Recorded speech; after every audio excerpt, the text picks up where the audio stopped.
All right. Good afternoon, good morning, good evening, wherever you are in the world. My name's Fabian Brown here with Rope-a-Dope. And today we are in for quite a special treat. I'm joined here with Mr. Lewis Marks, CEO of Rope-a-Dope. Good And we morning, are wherever you are in the world. My name is Fabian Brown here with Rope-a-Dope. And today we are in for quite a special treat. I'm joined here with Mr. Lewis Marks, CEO of Rope-a-Dope. And Good we morning. are wherever you are in the world. My name is Fabian Brown here with Rope-a-Dope. Okay, guys. Sorry about that. A little loop in the feedback with the feed there. But welcome, guys. Welcome here. I'm here with Deco Bohr here, all the way from Berlin, Germany, and a special guest. And I'll let Deco do all the special introductions here. But I'm just glad that you guys are here. If you are watching this live on Facebook, please feel free to leave some comments on Facebook, and we'll make sure that these gentlemen get these questions as well as on our YouTube channel. And with that, Deco, the call is yours, my friend.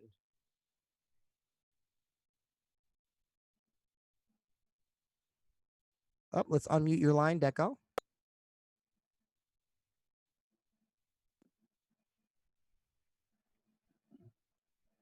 Now can you hear me? We can hear you now. The call is yours. All right.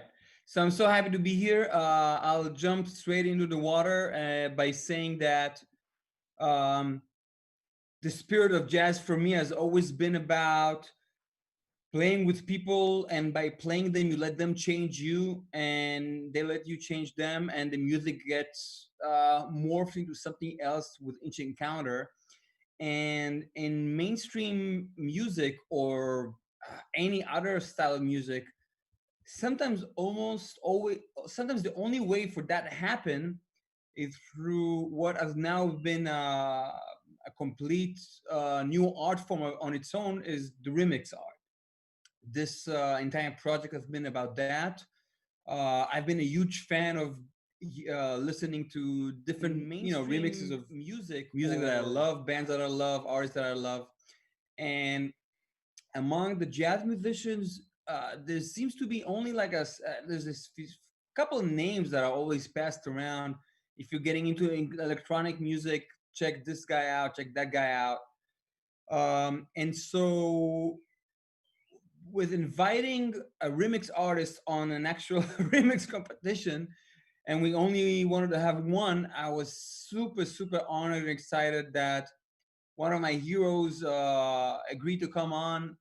So say hi to Rich File. Um, Rich has been making some of the most incredible music within that art form, as both on his own, as well as with the duo Uncle, which is a legendary duo. And first of all, Rich, thanks for coming. It's good to have you. Thanks for having me. So, how's COVID hitting in Brighton in England? How you guys been dealing with it? Wow. Okay. Well, it's just ending really. You know, it's the sun's come out and COVID's gone elsewhere. It doesn't like it. It's too hot for COVID around here. That's great to hear. So, three albums that inspire you during these couple months of quarantine. Oh wow. Okay. Here goes my memory, and out comes my Spotify, and I'll tell you. Give me a sec. In the meantime, maybe play some maybe background music. I was going to say at the beginning, I thought that you started to remix the vocals from the beginning, and we were just going to get looped and spun out and stuff as the situation. I'm absurdly and unfortunately analog when it comes to software. I'm the first guy to fall. I'm still looking for my list. No, but just you know what? Three albums that you take to desert island that shaped who you are as an artist. It doesn't have to be. Let's not get overly. Uh, No, I want to tell you the things that have inspired me now because I'm on the way to finding that answer. So can I stay there for one sec? Um, this against all logic, an album 2012 2017, which James actually put me onto something I missed at the time 2 years ago. I'm loving that. There's a new remix that Brian Eno did called Told for Heady One, and I'm really feeling that too. The other thing, Sebastian Teller, a track called La Ritournelle, and what else? So I'm loving the new Jamie XX track. which one? The new Jamie XX track. So before we go forward, in your sphere, you guys are talking tracks, like the album form is gone. Yeah, in old music, like music I used to listen to, I still listen to it as albums, but now I have started to listen to, or at least extract a track. I will flip through an album just because of time, and one will generally stick out, and I feel that, and that's the one that I'll add to my liked playlist, basically. And then I generally listen to that on random. So it will have my favorite track from every album that I've flicked through for the last 6 years, and then they'll be on random. And so I get old and new whenever I dip into that. It seems that the jazz world, as well as the classical world, is still holding on to, like if we look at it on a scale of, like, there's one side that's reading a novel, and the other side, most of the universe is like tweeting, as far as the wavelength of thought. So it's interesting to see that electronic music, you guys talk in tracks. Yeah. So just for those of us who are still uninitiated, what is a remix artist? What's your role? What do you do? I think traditionally, and what you know, my first role as a remix artist was with James Lavelle in Uncle, and we, because we were DJing at the time, we had an outfit called Uncle Sounds, which is where we took our DJ show live using decks and effects. And so we would want to make the track something we could play as part of our DJ set, you know. So it would be something that we would feel in that way, something we could incorporate into our Friday, Saturday night DJ sets. What year are we talking about? Chronology, and there's another thing that I'm terrible with. When did Uncle Sounds begin? I joined Uncle in 1999, so it was the beginning of the 2000s that we started, because we had a residency at Fabric in London, and that was where we, I suppose, grew out of as Uncle Sound. And that kind of residency for you, that was like a stepping stone, a dream come true. What does it feel like? Oh my God! Well, a dream come true before a stepping stone, definitely. I mean, it was the most revered, and still is the most revered club in London, and to have a residency there. I mean, James had his own residency there, and then we also had that on top. And I mean, yeah, it was somewhere that I was going anyway every week. We were really looked after there, and to be able to play there once a month and play the remixes that we'd added to our collection, you know, since the last time, and also the edits we do. We did our own remixes of things that we weren't always, you know, like asked by the artist to do, but just tracks that we liked and we wanted to loop up and make into something we could play as part of our set. So there was the official remixes and the unofficial edits. So you were what? You're a teenager then, or late teenager, or no? So 75. I was like 27. And it feels like, so you guys held that position. 25 actually. Sorry, it was 25 to 28 that we had the residency at Fabric. I was 25 to 28. That kind of a dream gig. Where does that lead to? Where does it lead to? It's kind of the top. I don't know about leading in terms of that in terms of what that was, it couldn't really go higher than that. It's the ultimate gig, you know. Well, it was certainly for me. I'm assuming that It's where I would have wanted to play more than that. I'm assuming that at a spot like that, you get invitations to do festivals. You get invitations, like it's growing like especially with like Sure. the. Yeah, we took it worldwide. And then when the first album was Never Neverland, the first album, Uncle album that James and I made together, we did our first live show as part of an Uncle Sounds gig in Fabric with Ian Brown as a special guest appearance from the Stone Roses. And then we took it to Japan as well, because we were at one point going to be Uncle live for the first time, but the record label decided to pull the plug on that before it really began, and then we wanted to take it live, and so we realized Uncle Sounds, we'd use that as a foundation, and just so it would be playing tracks and then singing, more like a sound system. So there'd be DJing, and then there'd be me with the mic and Ian Brown with the mic coming out and performing like PAs as part of the DJ set. So I'm going back to what is the remixes role? Like, what do you guys actually do? To those of What do we us, do with the remix? what does that even mean? Like, just for anyone in the audience who's a sound engineer or a jazz saxophone player. Okay, well, it's a reinterpretation of a track, a personal take on someone else's music.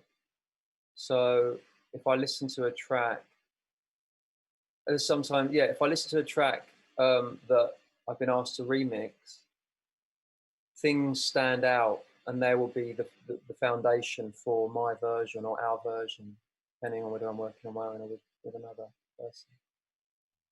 So those things are what you guys call stems. You would get different parts of a mix, and you can use. Yeah, yeah, that would be what's now considered stems. The thing that we would generally change would be the beats, you know, and that would be the foundation. So there'd be hopefully one musical element that would, whether it's the bass line, a vocal, a part of the vocal, that just creates a feeling here, and that will be the inspiration. That where everything bubbles out from, and so that it's about looping. So looping that, and then allowing that to lead the way, really. But certainly the drums will be the first thing that we would build on top of that, and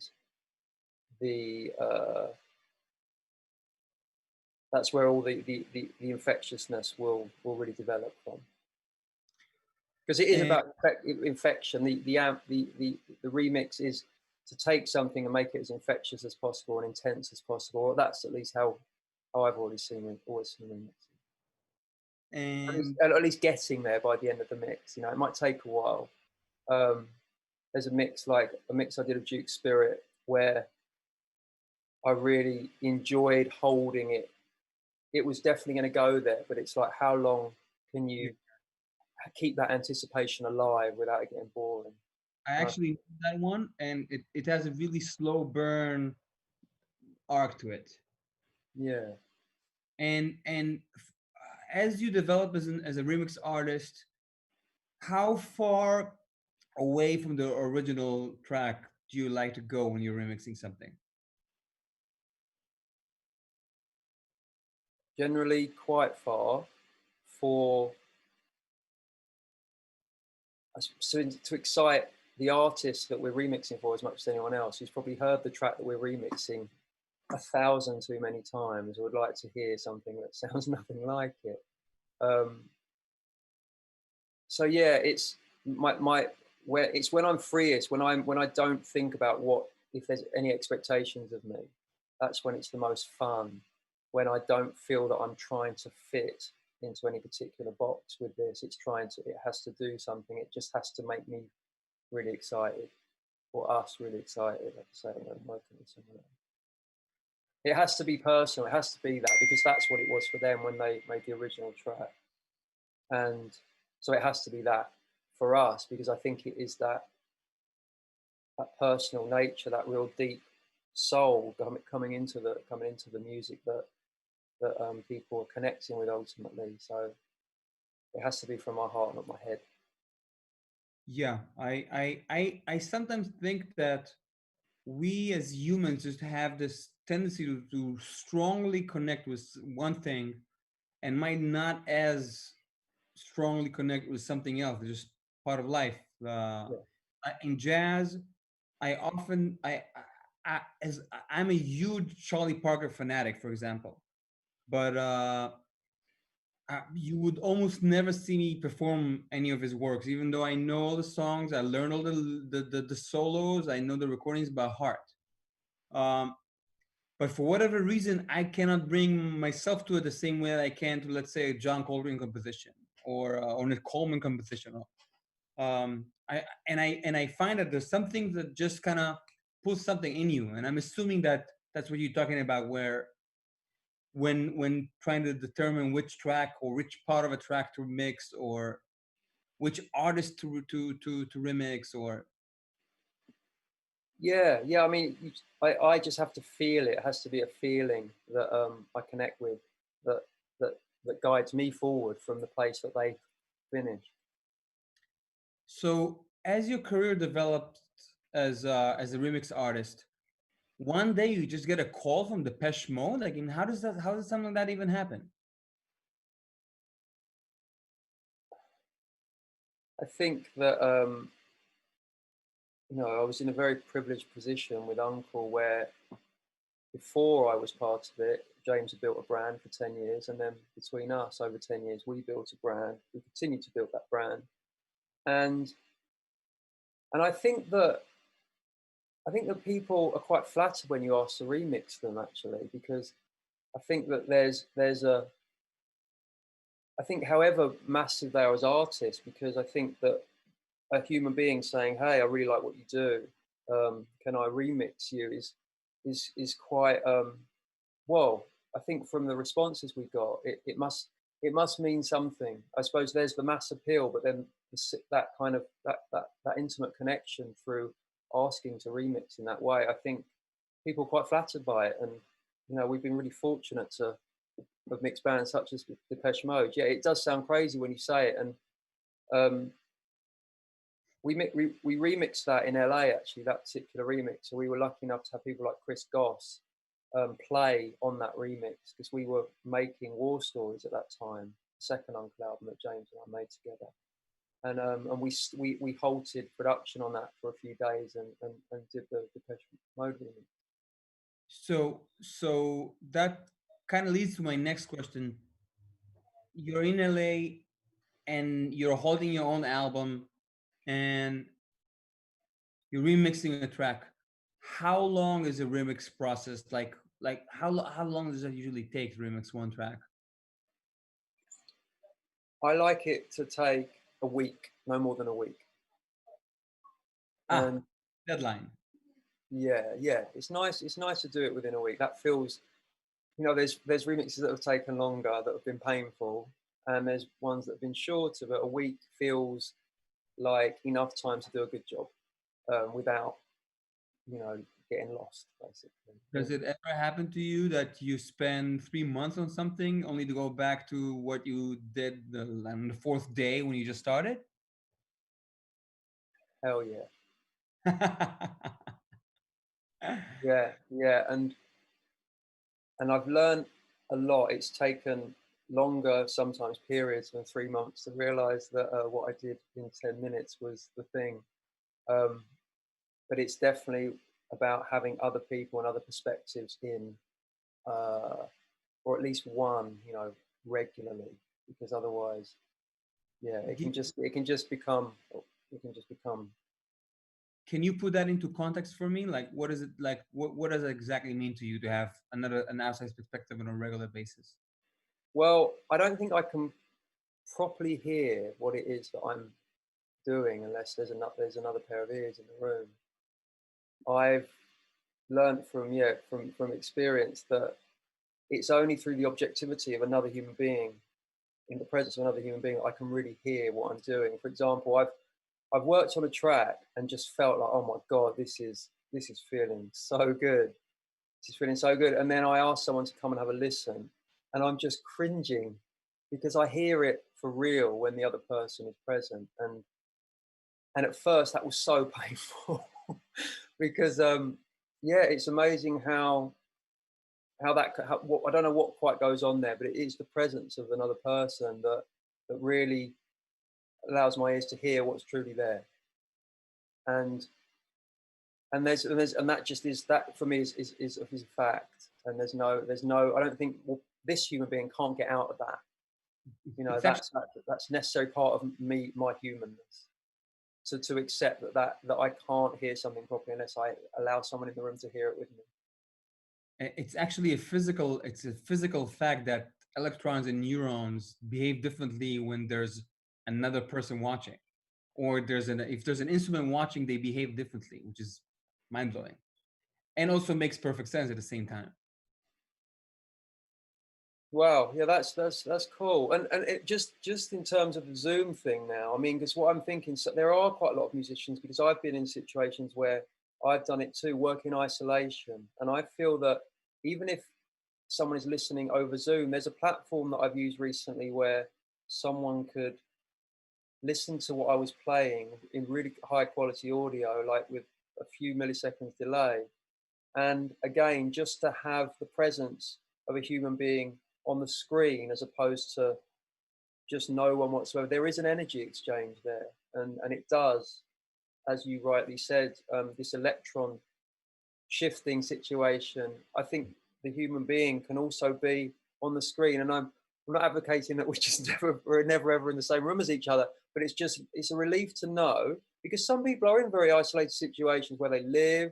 They might not have many like-minded musicians close to them, but I truly believe that, thankfully, due to technology we have today, however remote your living situation is, if you're a musician and you want to collaborate, there is the means to do that today. And I think Yeah, that means is vital. that's amazing. That's completely amazing. Um, yeah, that's completely amazing. Most of my life, I mean, I think the jazz world is completely behind, and everybody's trying to readjust to modern life, because all of us kind of grew up gigging and touring and that's kind of like what it was. I mean, no one ever taught us to do anything but practice and rehearse and gig in a way. I mean, most of us, we still transcribe by ear. I mean, it's a very old-fashioned art form. And with the way that the modern media is progressing, especially with and COVID accelerating that process, it's very interesting to see how my entire community is reacting, because it's very clear that no one is playing to large audiences anytime soon. With that being said, the few times that we've done live streams of playing, it feels so fucking lonely. You know, like we've done a record release live stream, and I mean, yesterday we done some shootings of some tracks on video, and it feels out of touch to play to a lens. You know what I mean? It just feels so out of whack. But I'm super curious to see where's the next stage of this. Where's the next level? So talking about Depeche Mode and all the other incredible artists that you've in your super illustrious career, which artists you always wanted to work with and dreamed of and kind of didn't get a chance yet? What's the wish list? The wish list. Wow. You know what? At the moment, I don't want to talk about it because I'm in the process of making some music at the moment, and so I would like to hold off on that, because I'd like to think that those dreams may come true in the making of this music or music surrounding this particular music without sounding too cryptic. Ah, perfect. Exciting. Yeah, so I'd rather keep that close to my chest, that information, if that's okay. Ah, gladly. Keep us excited and waiting and awaiting. I hope you So can still hear me because my computer's just frozen up. yeah, I can hear you. Okay. So which part of the process of remixing is the part that gives you the goosebumps in the studio? The burst skeleton, the finished product, the live tracking. There's two places. It's that moment where you know you're onto something, and then when you're printing the final mix. They're the two ultimate moments. It's like that moment where you're onto something, when you've got, I don't know whether it's a 4-bar loop or an 8-bar loop, and a few elements have come together and there's a synergy there and you can feel it.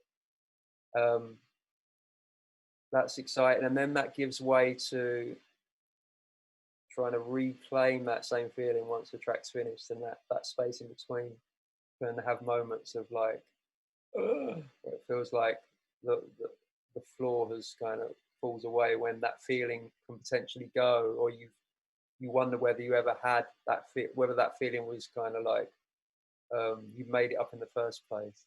And it's that journey that's exciting, to go from that initial feeling of, yeah, I'm onto something, to, or we're onto something, to, yeah, we've got it now. This is it. It's done. Does it ever happen to you that you get that feeling in the process, and then when you get to the finish line, you're like, I lost something along the way, in the way that it hits you in the stomach? Yeah, normally when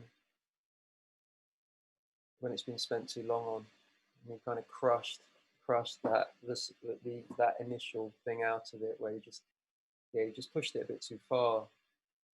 It's either that, or you've just been listening to it for too long and just need to come away from it for long enough to be able to readdress it, reconnect with it from a fresh perspective.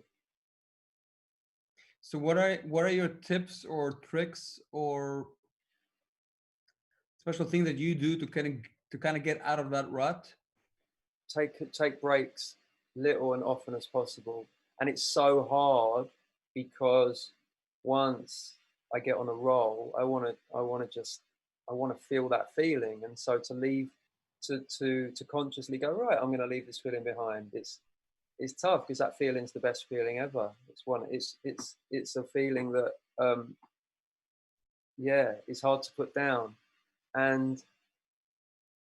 But when I do put it down, when I have the discipline to, and it's really helpful recently, I'm setting alarms more often, like for 50 minutes, and taking 10 off. And it's literally like being a paintbrush. And if I'm just on the easel, if I'm just painting away, that brush is going to run out of paint, and I do need to then dip it back in the paint. And those 10 minutes allow that time, because I need recharging as a human being, and I can't do that if I'm constantly pushing. And I definitely do come back fresher and with a fresh perspective. It's a psychological illusion that I feel like if I go, I'm going to lose this moment, but no, because the moment's not in me, the moment's in the connection between me and the music. And I'm saying that hoping that I listen to it today, because I don't always listen, and I tire myself out by just not taking breaks.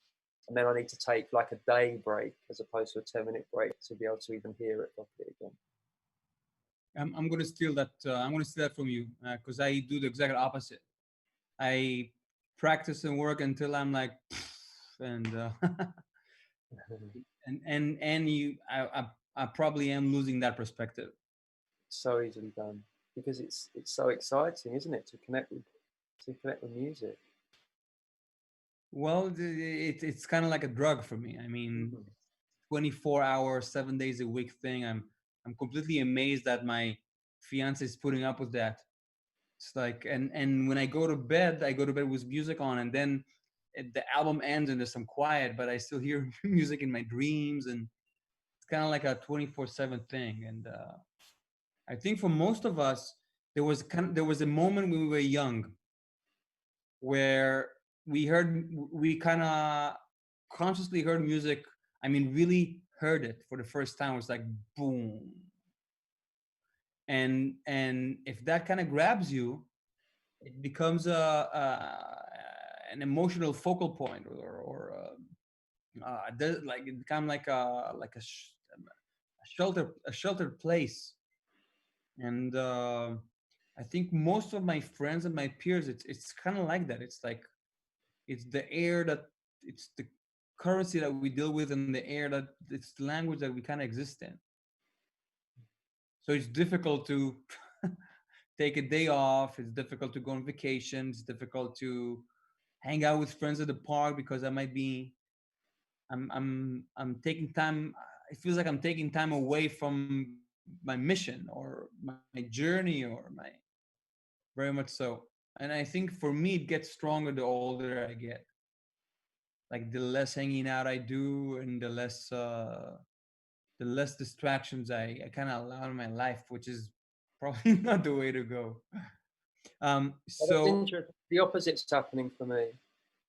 My music making is more 9 to 6 now, and I'm finding that when I detach and I go and I'm social and I hang out with my girlfriend and we hang out with friends and we do stuff that is completely not related to making music, that informs the music. Again, that's just more energy that I can bring back to it. And it's definitely that the more balanced that I become, that I'm fortunate to be becoming, um, I'm feeling the benefits of that, actually, that everything supports everything else. And yeah, it's taken, I don't know, and I can't say, right, I decided to do this one day. That's just what's happened over time, because of one thing or another.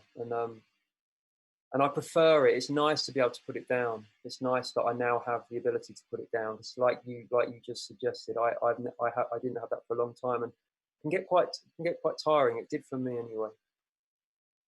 and when you put it down, you don't listen to music. It's really like quiet in the house. Oh yeah, there's definitely a lot of time where there's no music played and listened to. Yeah, and I think it makes it even more powerful when the music is listened to or made. It's that. Yeah, I think everything comes out of the silence. Wow, beautifully said. So, how do you decide which artist you want to collaborate with, or you want to remix, or famous and not yet famous?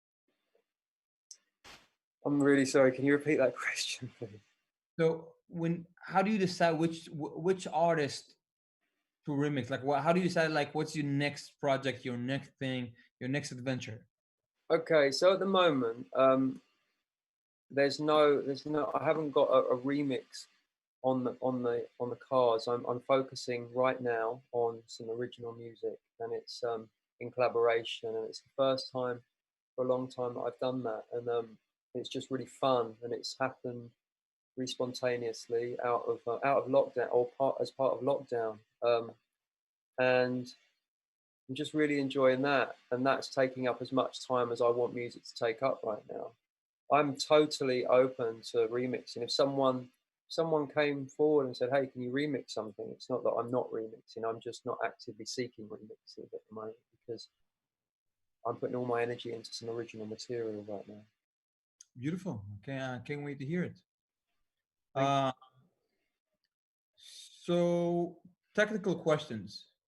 What's your rig looking like? What do you work on? Like favorite things to work with? Now it's looking super simple. It's in the past, it would have taken. I've done a lot of moving around over the last few years, and so I've shed a lot of weight in that way. So right now, it's apart from an MS-20, everything else is in the box, and I'm actually moving again. We're moving in a few days, so yeah, everything is definitely in the box right now. It's nice actually to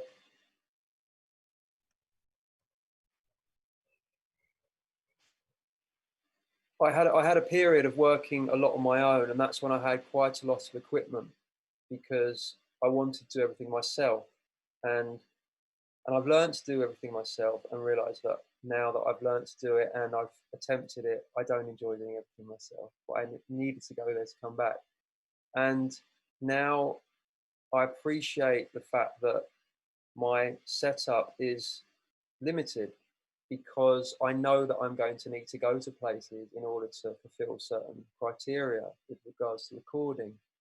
And I look forward to the people that I will meet at those places and experiences we'll have. So, yeah, for me, it was like getting equipment and getting lots of outboard and lots of stuff was really great fun, but it just meant that it's in a way I replaced it for the social interaction. And so, like I said, it was fun at the time, and it was great to learn to use lots of things.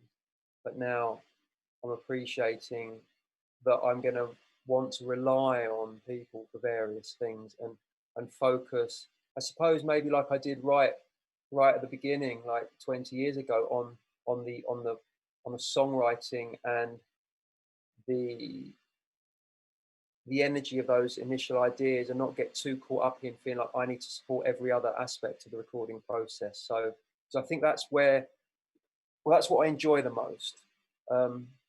And I think it's important for me to acknowledge that and to put as much of my energy into just that. And there's people who are so much better at other parts of the process and allow them to be incorporated into the mix. So What do you consider the other parts of the process? What does that mean?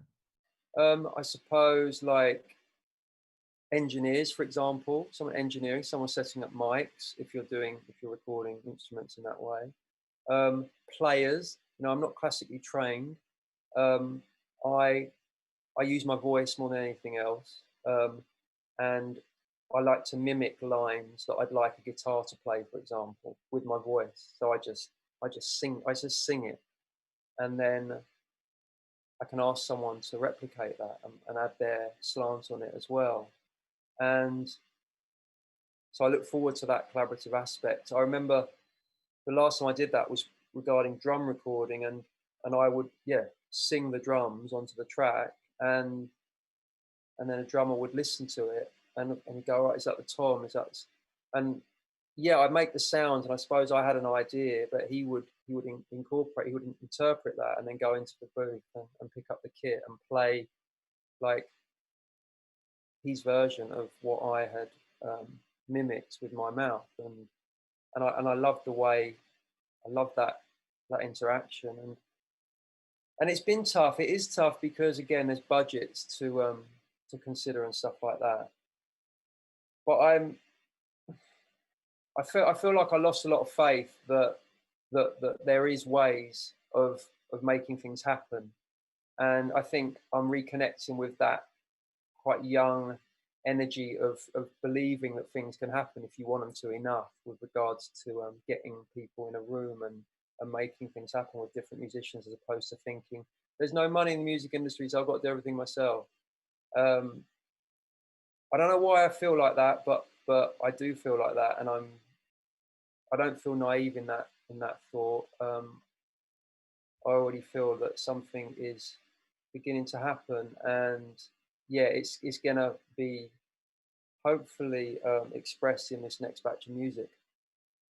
My feeling is completely different. My feeling is that I never got into it for the money. I'm still not in it for the money. I mean, it's not a real factor in my life in a very naive and almost out of touch way. And the people that I seem to kind of click with and kind of we kind of find each other are musicians that we just need the music to kind of survive in a way, and all the monetary part kind of finds its way.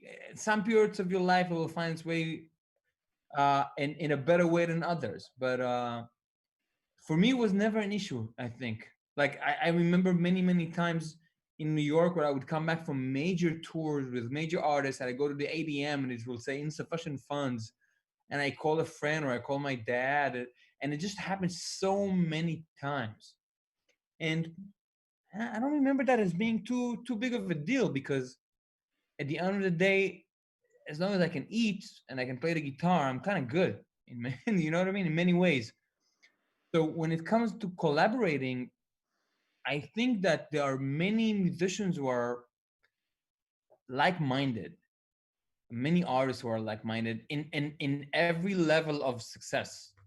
Um, one of the one of the producers that we had on this series, Robert Saden, who works with Sting, and it's like the complete echelon of a producer's life. Uh, One of his mantras is like, if the question about money comes up in the first stages of working together, he just says, he literally says, "Oh, I think I have the wrong number," and he hangs the phone. I mean, of course, we all need to talk about money, but I think we also want to work with people who are kind of in it for what it really is. And I always felt that I always kind of felt that in your music in many ways. Like, it's kind of like I'll go down with the ship kind of music. Um, anyway, so speaking of mentorships, I'm sure that many young remix artists, or they come to you for advice, for your ears, et cetera, sending you tracks. What do you think foster greatness in young artists? What do I think? What do you think fosters greatness in the Foster young? greatness.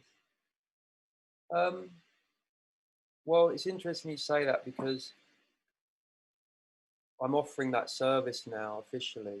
I've never done it officially until just recently, where on my website I have a section on the services page where I'm offering a service of tutoring and mentorship. Um, yeah, regardless of where you are in your musical journey. That's Uh, amazing. and it's so yeah, I mean, being a great believer in the fact that it is through reaching out and asking for, yeah, like you say, to have an ear length. Like that's one of the most important parts. Like, my ear is there to be lent now, and it's just to get that fresh perspective on what you're doing is, I think, is vital. And obviously it helps. Well, it doesn't help. It's important that it's someone whose music that you appreciate. Um, but yeah, just to have that, because like I said earlier, there are quite a few, especially, musicians who are working from computers, who might be working in isolation most of the time, and to have the opportunity to share what they're doing, to get a fresh perspective on it, to get some constructive feedback, and the opportunity to, I suppose, have a producer, without having without having a producer in terms of like a full-time producer, like part-time producer, someone that they can turn to. Because a producer, when I produce, there is a certain element of mentoring in there, and can, and also tutorship with regards to pieces of equipment, or um, attaining certain sounds they might have heard on, people might have heard on other records that they want to replicate themselves. Um, and so, but it's these days, it's, unless you have a deal, it's very hard to get a situation where I'm going to be produced by so and so, and I'm going to go into the studio and make an album with whoever as a producer. But people do get those opportunities, and but there's a lot of people who don't. But I'm offering my services as that, but on a very part-time basis. So even if it's just a point of people getting stuck at a certain point around anything with regards to their creative process, they can make an appointment to talk about that, and get and remove that obstacle to get to a point where they're ready to share their music with the world.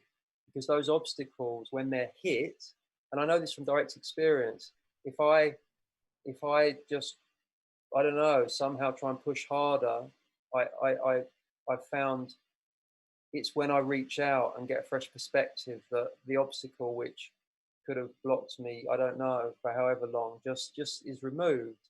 And that I think is that's that relationship of artist and producer, because when you have that, when you're fortunate enough to have a producer taking you on that journey, supporting you on that journey of making an album, then those obstacles are quickly overcome through that relationship. So I'm hoping to give people who don't have that continuous relationship opportunity to pick up that relationship when they need it the most, so they can get unblocked and move forward. I can tell you that the mentors that I have and had in my life were and are completely life changing in so many ways. It's kind of unbelievable to be able to play your music to someone who you really respect and get an honest feedback. It's kind of priceless in many ways. So people can do that with you, and in uh, different levels of commitment. What Absolutely, yeah. what which other gigs do you take, or services do you offer uh, um, in addition to that? Production, production, and is the main one. Also co-writing, and I have done a bit of mixing actually, and I've enjoyed that. It's fun to mix other people's music. Making bespoke music for TV, film, and video games and adverts and brands. Yeah, they're the services, and then outside of that, I'm making some music, yeah, in collaboration with someone else at the moment. So students that are watching this, whether it's SAE students or young musicians, they want to, and they want to work with you. Where do they go? How can they reach you? So the best place to contact me is via my website. Is the link been posted, or is it possible to post it? You know what? Just so you know, my screen has been frozen for the last 20 minutes, and so I can't see you or me. There's Rich, I got Spotify out and it won't go away again. That's all I can see. the But links the links are posted, my friend. The links are oh, posted. thank you so much. Appreciate that. So yes, there is a contact page on my website. Please, yeah, check out the various pages of my website. But then, if you want to get in contact via the email address, which is richfilemusicproduction@gmail.com, which is on the contact page, or you can contact me via Instagram. And again, I believe that link's going to be posted right now. I absolutely trust that link has been posted.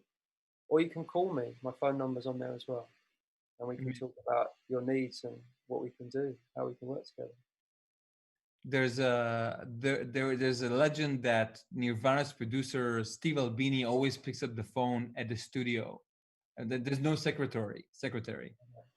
And it's always, you think it's like an urban legend, and we talk to him, and it's like a live call with like 1,000 students watching, and then the phone rings, and he kind of like, "Hello, Steve Albini."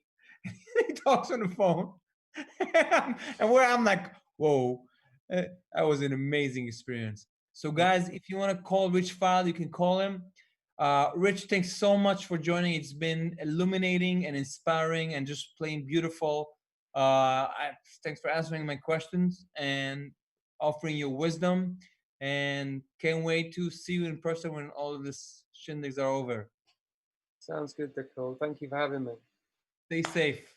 All the Bye best. bye. Thanks.